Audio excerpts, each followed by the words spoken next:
Pro Cannabis Media.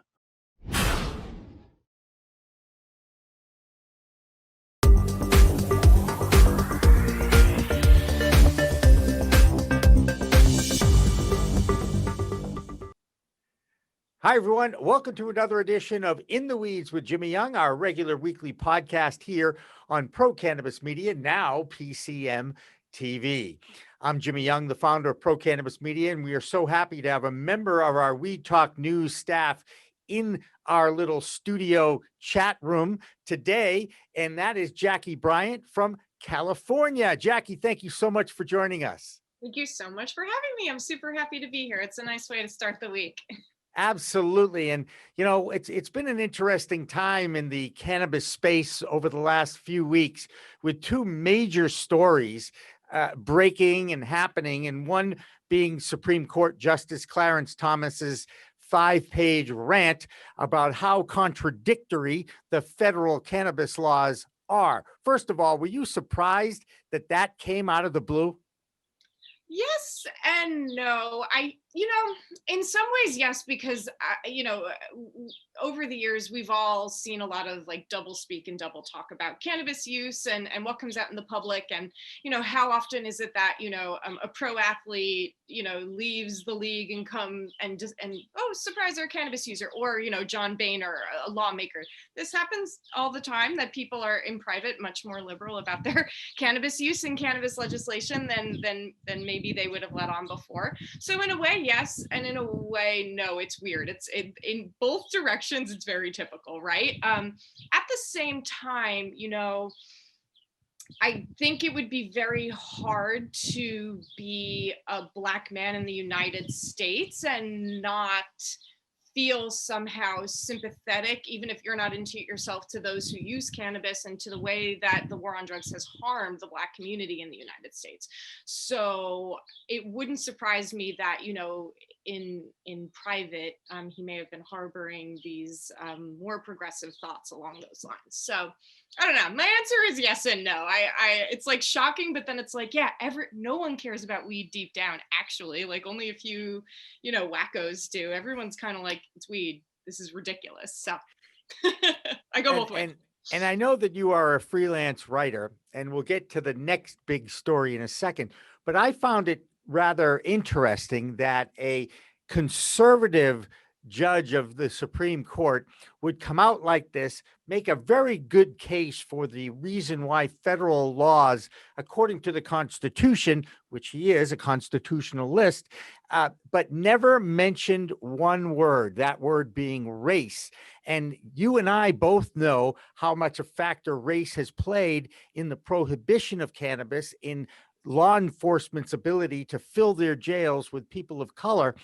And yet Clarence Thomas did not choose to go there and play that race card. That was kind of surprising to me. And yet I also know Clarence Thomas is a conservative judge. I've been talking to a few other people, African-American people in the cannabis space. They were not surprised that he didn't mention race. Were you not surprised or surprised? No, I'm not surprised. And again, I don't want to put words in his mouth, but I can assume that, he knows how it's harmed the community over the years in private, right? Like I mentioned, but really he is a constitutionalist, right? And so, there's this interesting intersection in cannabis where I think off the top, people assume that people who are into cannabis or pro-cannabis, whatever, are automatically liberal or left because, drug use is kind of considered the domain of maybe more quote unquote open-minded people and this, that, or whatever, hippies, et cetera, et cetera. But also our drug laws are actually heavily interventionist from multiple standpoints and have kicked off a global mandate for American intervention in basically any market it wants to go to under the, the banner of, we're combating the war on drugs. So for someone to actually be a constitutionalist or someone to be very conservative, it doesn't make sense to support drug laws because that actually goes against your personal politics, right? I think if we're following the letter of the law here. So it actually does totally square with his personal politics. And I am personally glad to see that line of logic carrying through to the end because as is so often with politics, on whether you're on the left or the right or somewhere else on the spectrum, like oftentimes we make contradictory declarations and statements that are just a result of our personal biases and actually don't follow a philosophical line. So good on him for actually being a true conservative and being truly sort of anti-government intervention on that decision, or, you know, on that opinion rather. And still made some very valid points that I think anyone in the cannabis space could recognize and shake their heads at and go, you know, I just can't believe that we're still talking about this in 2021 and this is out there. And, you know, we all know that the time has come for change, but none of us have any insight, unless you'd like to enlighten me, on exactly what kind of change that might look like in the future. As you look at the cannabis laws that are in existence now at the federal level, and as someone who's covered this industry for a number of years now, where do you think is a reasonable goal for cannabis reformists? You know, I think right now focusing on decriminalization it's not my preferred personal, you know, focus.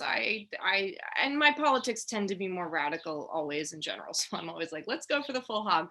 But I do think decriminalization is at least a lofty goal, at least to get it descheduled. And I think that activists would do well to focus on that. It doesn't seem, you know, I've reported a little bit on this year on cannabis clemency initiatives and how they are being implemented or not in the new Biden administration. And like, honestly, they're not really friendly to it and they don't care. And they do realize like, it's just not a big deal, but also like they seem actively to just not care about it. And in a way, it almost feels punitive. It's like, you care about this so much that we're just going to blow you off. So I don't know. I personally don't see, from what I know, legalization or anything meaningful beyond decriminalization happening in the first term. That being said, though, this stuff seesaws so much, and I could also see overnight everyone just sort of jumping on board, and that's kind of the thing du jour. I mean, it kind of happened in New York. I know that obviously that's been a long time coming with activism, so I don't mean to, you know, diminish that, but the decision for it to actually happen was kind of a flip of a switch. And so I don't know, it's really hard to say, because I also think that a lot of cannabis businesses and what we're maybe not really talking about out loud in this industry, especially in the legal states, is that a lot of these MSOs, multi-state operators and top operators who have lofty goals, and the architects of many of these state laws, their business models kind of rely on cannabis being federally illegal still. These business models take advantage of the arbitrage created between markets when there are different legalities, and also keeping things in state and not having interstate commerce. So I think there is more to it not becoming federal legalization than meets the eye, and I think a lot of legal cannabis businesses, honestly, and their quiet lobbying efforts are to blame for that. Yeah, and it'll be interesting to see what happens. I'm of the opinion, as the longer and longer we wait to see what this new administration is going to do regarding cannabis reform, and of course they've got the damn filibuster in the Senate that they'd have to overcome, and I just don't think that's going to happen. I just wonder if it will become more a tool, cannabis as a tool to get out the vote, to perhaps upend some of these midterm elections coming about. Because if there's one thing we have learned in history, is whenever cannabis is on a ballot question, more people go out to vote. And Lord knows, you know, the one party is trying to do whatever they can to not allow a lot of people, let's just say, access to the citizens' right of having a vote. But that being said, I do think that you might see something happening. You know, I had heard rumors already that Chuck Schumer, the Senate Majority Leader, was going to introduce legislation sometime in July. but nobody in Washington, D.C. is confirming that on the lobbyist front. And I think that it's going to be a hurry up and wait situation more than it will be action and an actionable item. But we'll see. You know, the politics, I've never had to talk about so much politics in my life, being an old sportscaster. Okay. Now I have to look at the different parties and the different policies and all this stuff. But it is an amazing topic. The fact that we can have an open discussion about this plant, and the fact that there are now 18 odd states that have adult use recreational programs either in place or about to become legal and open up in the next year or two, and that includes New York, the state itself. Let's talk about the next big story. And I think you know what it is because I think you just wrote about it. And it has to do with the Olympic sprinter. It's Shaqiri Richardson, right? Am I right on the name? Yes. She tests positive for cannabis, even though we know it's marijuana. And then whoever handled her PR on this did a great job. I agree. Right? Immediately tweeted out, I am human. This is why I did it. And of course, that allows the cannabis community to jump on board and say, hey, leave her alone. You know, it shouldn't be legal in the first place as far as the World Doping Association. Walk me through your most recent newsletter or column that you've written about this. And what are your feelings about her breaking a rule, even though we know the rule stinks? Right. So the thing is legalities are legalities and rules are rules. And so the fact that she was punished and has to live out that punishment, I can't say like I agree with it, but also that is what it is, right?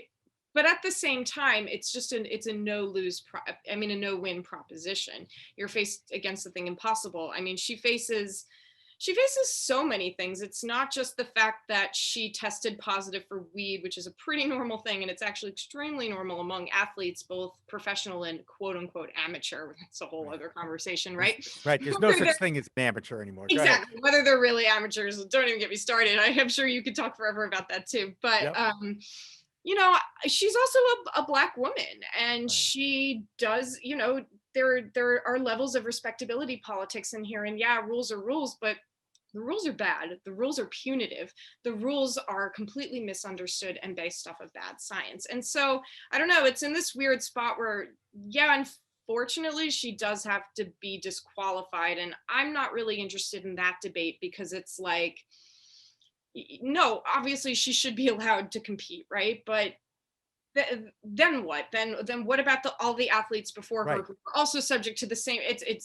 I can't really have an opinion on that beyond it really, really, really sucks. And I obviously don't agree with the rules, but yeah, she can't.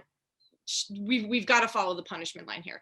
But it's interesting, like USADA over the last few days is sort of going on this little publicity apology tour saying, we've been saying forever that we should lighten up on marijuana, and it's, you know, these rules are too strong. And it actually makes me crazy. It actually drives me insane because it's USADA's fault that WADA, it really took such a hard stand on it in the first place. It was back during the 90s and 80s that they, you know, kind of convinced the rest of the world that weed is bad and is a controlled substance and this, that, and the other thing. And that we should have, you know, strong laws against it. It sends a bad, you know, influence to the kids. Like the kids know that runner's smoking weed, like she's not doing it on camera. It's like, sorry, it obviously makes me totally insane. But so it's interesting that USADA is now on this little apology tour saying, oh, well, we've been saying the rules need to change. It's very Steve Urkel, like, did I do that? Like, yeah, you did actually. And you set world standards now. That all comes from United States prohibitionist attitudes. And so I feel for Sha'carri. It's an insane, arcane, draconian reality that she's living through right now. And it's unfortunately one that I understand that, like, quote unquote, rules are rules, and technically, you know, race doesn't have anything to do with this. But It does. Like, honestly, her getting caught for smoking weed, a lot more people are going to have a lot harsher opinions against it versus if it was someone that looked like me. And I think we honestly have to be honest and frank about that. Like, it's not because of race, but race plays a factor in how all of this is perceived. And she's performing for an audience that, frankly, I don't know. I feel really bad for her, and I hope that this spurs some actual change. But again, we're like at this crossroads where they're never going to do it unless it's legal federally. Right. And that was the most, and this is kind of my last point. I'll check back in a sec. But the interesting thing is that they could have, USADA and WADA could have just said, well, it's federally illegal in the United States, and therefore that's why she can't do it. It's a controlled substance. But they didn't. That would have been such an easy out. Instead, they spouted all this mumbo jumbo about performance enhancing drugs. And it's like, you didn't have credibility before, but now you especially don't have credibility. You didn't even take the easy layup that illegality gives you. Well, that's right. And I get that. And Lord knows bureaucracy and organizations like the U.S. Anti-Doping Association or the World Anti-Doping Association have to abide by their standards. But I just think it's interesting. Those two organizations exist because athletes were using steroids, performance enhancing drugs, to enhance their performance. Now the debate goes, and this is a fascinating debate, is cannabis performance enhancing or performance inhibiting? And it all depends on who you talk to, Jackie. It does. Right? It Because I does. know athletes that have played NFL football games admitted it after their careers are over, that they played under the influence of cannabis to deal with the pain rather than take a Percocet or a Vicodin before a game. Matt Barnes, the ex-Warrior player, ex-NBA player, I quoted him in my newsletter in my article last week about this. He was like fully, there's the quote in my article. He goes, yeah, I had a 15-year-long career in the NBA. I smoked weed the entire time. I timed my use to my drug tests. They were very predictable. And I'm like, does everyone do that? And he's like, yes, everyone smokes weed. Like NFL, NBA, golf, you name it, they're all smoking lots of weed. Like not everyone smokes weed, but a lot of people smoke weed. And so, yeah, it's this performance. But then there were also studies that came out last year that said THC and cannabis use can actually impair heart function. And I know that was really controversial last year, and the science is a little shaky on that. But there is really some truth to it. And if you are doing strenuous activity, intaking cannabis actually can be harmful to you. And so there's a whole, and then it becomes, what does performance enhancing mean? Does it mean like a steroid, that, it allows you, when you're in process of running or in the athletic process, of actually having a boost in your physical performance? Or is lessening your stress and pain after, let's say, a game, and then let's say that helps in your aftercare, does that then become performance enhancing because it sets you up better for the next game? Those are really big questions, right? And I would argue, sure, maybe in the latter, that's performance enhancing, but then so is Advil. Right. So is water. So, it's kind of like, Caffeine is not on that list, right? Caffeine is another excellent example. And so I did also, I quoted the NBA commissioner from last year in my piece in a statement that he made, where the NBA decided to suspend drug testing for marijuana in the 2020-2021 season. And they said, due to the extraordinary circumstances of COVID, we've decided, we're just going to focus on performance enhancing drugs and drugs that pose a risk to our athletes. Wow. So the NBA is saying that it's not performance enhancing and that it also isn't unhealthy, which was one of the other reasons USADA gave for their ban on marijuana cannabis. Right. So you have multiple organizations and regulating agencies in the professional sports world directly contradicting one another. And I mean, to me, the emperor has no clothes. That is the clearest sign. These are supposed to be the authorities, and they're literally contradicting each other. So right.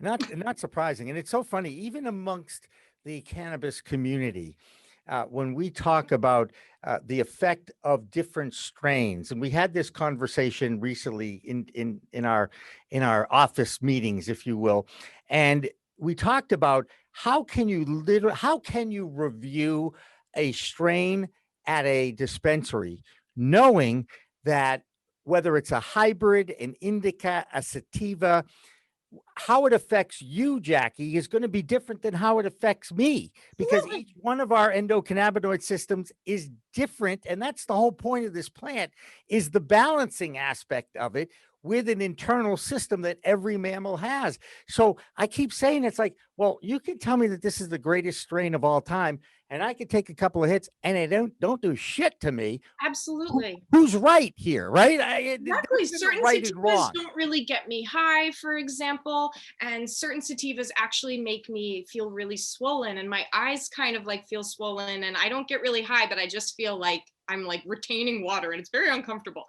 And then, also, it's not just THC. That's the main compound here. I mean, we have terpenes and flavonoids and all sorts of other things that affect our experience and our high, and those are, again, completely subjective. So, and we have such a lack of understanding of how this all comes together and materialize. We have, of course, the term the entourage effect, but that's very nebulous.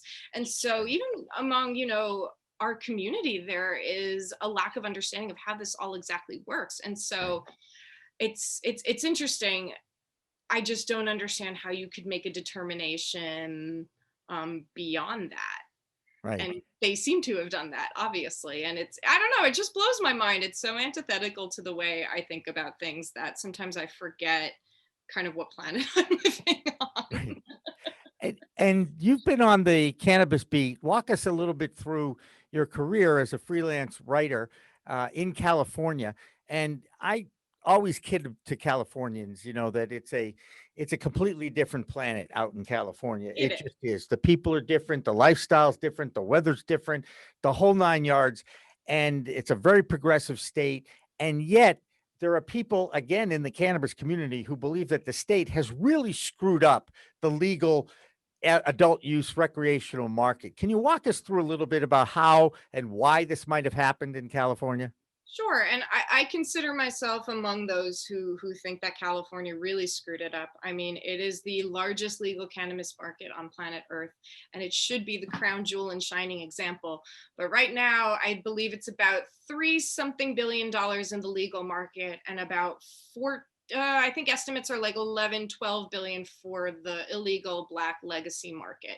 And so obviously California had the biggest Black market of them all when we were coming here. So it was always going to be a big hurdle to overcome that, right? And it's going to be for many, many, many years. But the fact that the illegal market is only still growing and the legal market is still severely handicapped by rules, regulations, and taxes is it's a big problem, and it should be a cautionary tale for other states and countries that are legalizing. So there are a few things. Number one, and I want to state off the top that my politics are quite left of left, actually, but this is one instance where taxation, it's just not working. I mean, the level of permitting fees and taxes that are levied on cultivators and distributors alike at every stage of the cultivation and sales process. I mean, you have a canopy tax, you have a tax on this, you need a license. If you have two greenhouses next to one another on your grow property, you need to transfer a plant from one to the other. You need a transfer license. That's about $2,000 just to pick up one plant and bring it to your greenhouse 15 feet away. It's taxed and permitted at every level of the business because it's a controlled substance. I tell you, alcohol, I used to report on booze, it's definitely not like this. It's the most regulated substance on earth, which is interesting because it's also half illegal, right? So that's one layer of it, and the law was really designed to appease a lot of interest in order to get it passed, which that's politics, right? But a cut has to be given to law enforcement, which pissed off a lot of the cannabis community here because they're like, these dudes were locking us up last year, and now we have to give them money from our sales. And then law enforcement's like, well, we need money to enforce. They have enough, but we have to make everyone happy, right? So that's how that happened.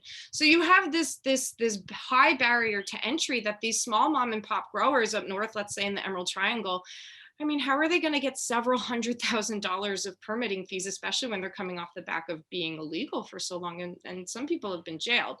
So that right off the top is sort of designed, and the compliance required to stay permitted and stay legal and not get into trouble. These are all things that a corporation would have the money and manpower to handle really well, but a small grower isn't really going to. So right there, you have something that favors sort of the big companies versus the little mom and pop operators who, of course, got cannabis cultivation started in the United States, period. Then you have the issue of what's called local control, which is a provision in Prop 64, which is the law that legalized adult use marijuana cultivation sales in California, just to remind everybody. But so Prop 64 is local control, which means that even though the state's voters ratified this proposition, and you know, have unanimously, well, not unanimously, but 60-40 about said we want weed in the state, individual municipalities can say no.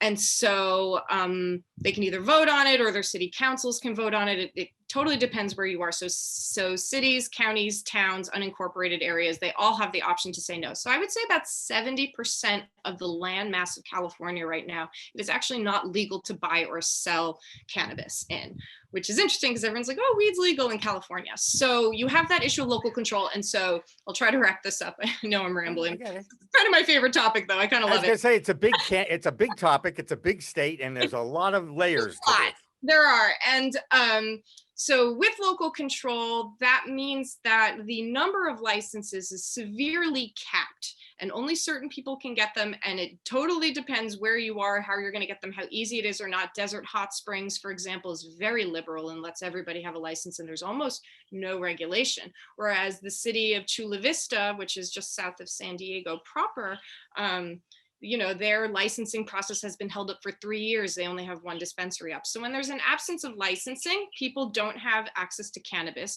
And so what do? They don't go find the nearest legal dispensary. They call their dude and say, hey, are you still in business? I need weed. And that is, in a nutshell, exactly why California's illegal market is booming and its legal market is struggling. It's intentional handicapping by individual municipalities because, you know, it's a drug, so they want to control it and control the number of licenses. And it's very classic liberal economics here. Like, if you want these businesses to thrive, you need to open up the market and stop controlling it so much. So, and what it proves to me more than anything else, Jackie, is that the people that are making the laws, and I'm not talking about the lawyers that write the ballot questions, I'm talking about the legislators who get this ballot question, it's approved by the people, then it's up to them to figure out a way to regulate it. And they miscalculated. The main reason a lot of people either were pro-cannabis or anti-cannabis, the first reaction I always felt was, well, it's illegal. I don't want to do anything that's illegal. And then, of course, you know, there are those out there that say, well, no one's going to see me do it, so I'm just going to do it and experiment and see. And wow, this is pretty, what's all this fuss about? This is pretty good. I like the way I feel. Matter of fact, I'm getting more sleep. Matter of fact, the inflammation in my body's going down. And I don't feel having like the ability to, that's a big one. I don't get fat from it, et cetera, et cetera. That's right. The other one, sleep and weight loss, right? Those are the two biggies in most people's dealings with trying to figure out a way to get thinner or get better sleep. That being said, they thought that as soon as it became illegal, people that had been using it illegally would immediately come over to the legal side because it's tested and they don't have to worry about carrying it anymore. They miscalculated the shrewdness of the cannabis user. This is doing it illegally forever. Right? Right. They've been doing it illegally for 20, 30 years, however long they've been using it. You're going to tell me, oh, now that it's legal, I'm going to go to this store and pay twice as much or you know, 2.5 times as much extra on your sticker price here. 35% extra in San Diego County. Right. Just because it's legal and tested. And they miscalculated the fact that, oh, Maybe we shouldn't have made it so regulated and have so many taxes on it. I don't know what's going to happen in the future. Needless to say, we haven't even gotten into interstate commerce, which Oof. I maintain I hope they do not do, only because it allows for great talk and stories, and one state's doing it this way and the other state's doing it this way, and what is going to be the right way is only going to be decided by the market, and the market continues to grow. And the fastest growing demographic in that market are the 50 plus people out there Yeah. who are just looking for ways to deal with their aches, their pains, to improve their wellness, right? Yes, and yes, the numbers do support that. And interestingly, so I totally agree with you in that, like, people who've been using cannabis forever, they're not suddenly gonna like, ooh, it's legal, I'm gonna shop legal now. But the segment that you did just mention, the 55 plus, they are actually trying it out more now because it is legal. And Right. and so it's interesting. So I grew up, my dad is 71 years old, I'm 35, and I grew up with my dad always smoking weed, and it was never like something that we talked about. But as I became a teenager, I was like, oh yeah, dad rolls his own cigarettes, they're not cigarettes, got it. So like I had like this kind of background consciousness, it was never sensationalized. But so I talked to him about it a lot, and then I talked to my mom and her friends, and a lot of them have said, actually, yeah, now that I know it's legal, now that I know I can get these little gummies and they're perfectly dosed, I feel comfortable doing it. That legality thing really does make it more socially acceptable, and it does switch a flip inside certain people's brains. For me, I personally am not really a rules person, and so if it's illegal, I'm like, I want it. Now I have to have it if I can't have it. But a lot of people aren't like that and do actually like to follow the rules and are, maybe better citizens, and that makes them feel good. And so the fact that it is legal really does bring more people in, and especially that age group who grew up in the prime time of, I don't have to tell you, but it grew up in the prime time of reefer madness, right? And you're steeped in all of this, and I had it too. I had to go to dare classes when I was like, so the fact that it is legal does, I think, bring more people into it, especially that age group. It even catches me, like sometimes I catch myself in, outside of my weed circles, or in more traditional journalism circles, or kind of like making jokes about, yeah, I'm a weed journalist, and then I'm like, why? It's completely valid. It's now a legal industry where I live, and it's a completely valid thing, but I have to catch my own thing. So I do think that legalization, for a certain kind of consumer, it's never going to change anything, but especially for those who really do respect the rule of law and find that to be virtuous, it does bring them in. And I think the dosing is really important.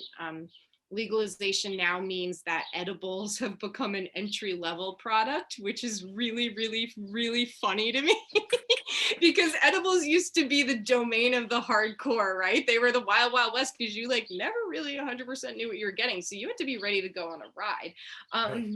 Now they're totally dialed in, and you can go and have your 5 milligram bedtime gummy, and Right. people, dosing is key. So that's another key to normalizing it that only Right. legalization could have brought. So, and I think that's key for that demographic too. I know that older folks definitely, combustion isn't healthy, and having a little edible gummy, it is more. So Right. it's interesting to see how that like plays out with different kinds of consumers. And I can't tell you how happy I am to know that your dad is older than me. Okay. I just want to say, not by many years, but he's older than me. I'm My 63. mom is 60. Yeah, my mom is 63. She was born in 58, 62, 63. Yeah. Right. Right. No, 58. I'm 57, Okay. 1957. So, I get that. Jackie, you have a newsletter and it's got such a unique name. How did you come up with the Cannabitch? So the Cannabitch is now, yes, a newsletter on the Substack platform. Prior to that, it was a print column for a few years in San Diego CityBeat, which is our now shuttered alt-weekly newspaper, very beloved in this town. But some Arizonan overlords took it over and killed it, as is happening to small papers throughout the country, right? So that was called Cannabitch, and I had a little bit of good following, so I decided to turn it into a newsletter. But the name came about, oh my god, it was years ago, kind of before the glut of canna everything, or alliterative or cutesy cannabis names were as widespread as they are now. Right. So I remember it was my editor and we were out to dinner talking about the column and drinking a lot of mezcal, actually. And we were like, what should we call it? And we just had a list of names that were all punny cannabis names. And we were just like, Cannabitch. I was like, oh my God, would you do that? And, it's an alt weekly. They're supposed to be irreverent newspapers, right? And he was like, yes. And so it just kind of stuck. It kind of took off.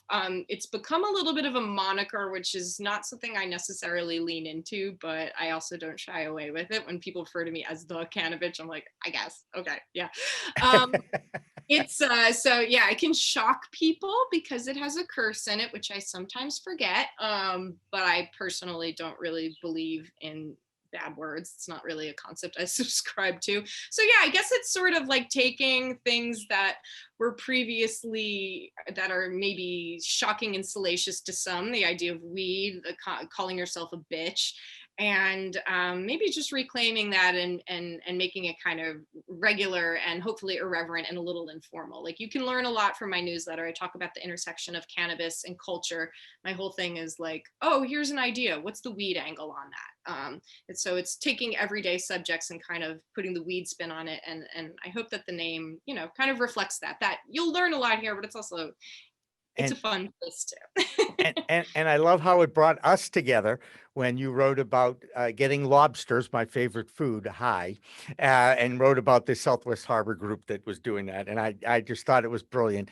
And that's why I reached out to you. And I'm so happy now that we're going to be working together on We Talk News. You're going to be our California correspondent. We're so excited about that.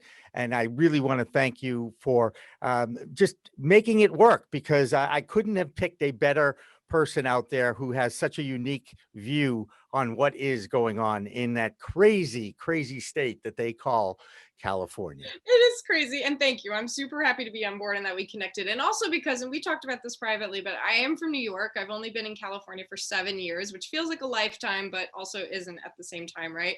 And I deeply identify with being from New York and Long Island. And I mean, that's like who I am. So it's nice to bring kind of the East Coast into my California weed life, because they've been very separate up until now. And it's been exciting for me to have the East Coast legalizing, because I went to college in Connecticut, I went to Connecticut College, a small liberal arts college. And it's been fun seeing people that I used to smoke weed with back in college kind of like pop up and around and be like, whoa, you live in California and you're writing about weed? I work for, this dispensary in Massachusetts. And I'm like, this is awesome. I love it. It makes me so happy. So this is an added layer to that. New England, I went to school there again. Like, I consider it, kind of a second home of mine. So it's a really nice connection.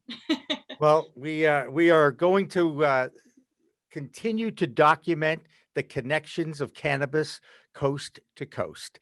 And we look forward to that. How do people sign up for your newsletter? Cannabitch.substack, substack.com. And that's Cannabitch, Canna bitch.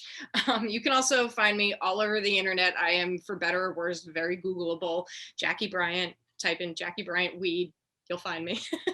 So I hope to see you there. It's free to sign up. I have some sponsorships, which allows me to keep the price low or to have free subscribers. I'm just happy to have readers.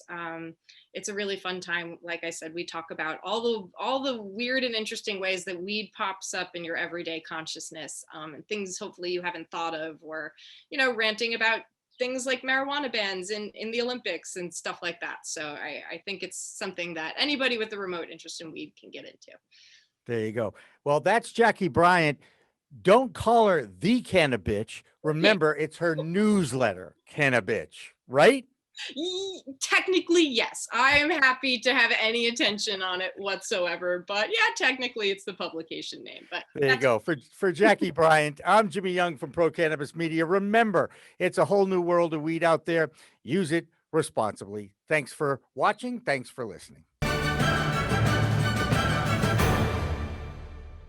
Weed Talk and In the Weeds are two productions of Pro Cannabis Media supported by Revolutionary Clinics, one of the top medical cannabis dispensaries in the Massachusetts area, now with 3 locations in Greater Boston, 2 in Cambridge and 1 on Broadway in Somerville. Rev Clinics has a patient-first mission. They will customize your needs as a medical patient with the proper titration and combination of strains, flavors, and products. Rev Clinics, where the patient comes first. Hi, I'm Ben Shire, New England rep for Salient Video Management Systems. Let me tell you what makes us different in the security space. We're your trusted advisors for all your security needs. I know how complicated the regulations are in cannabis, and working with Salient Systems will be the polar opposite of that. I give free consultations and will walk you through every step of the process so that you can get what you need at the price you can afford. We're robust, we're simple and scalable. We're Salient Systems, your solutions to all your security needs. Please contact me at the information below, and I'm looking forward to being your trusted advisor.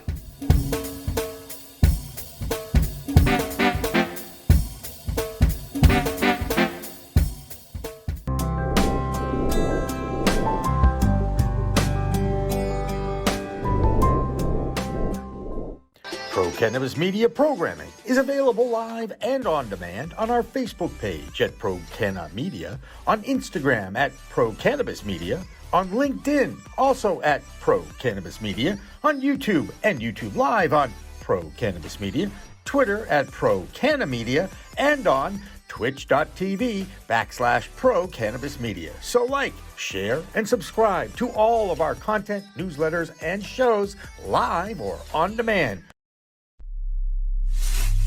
We are Pro Cannabis Media.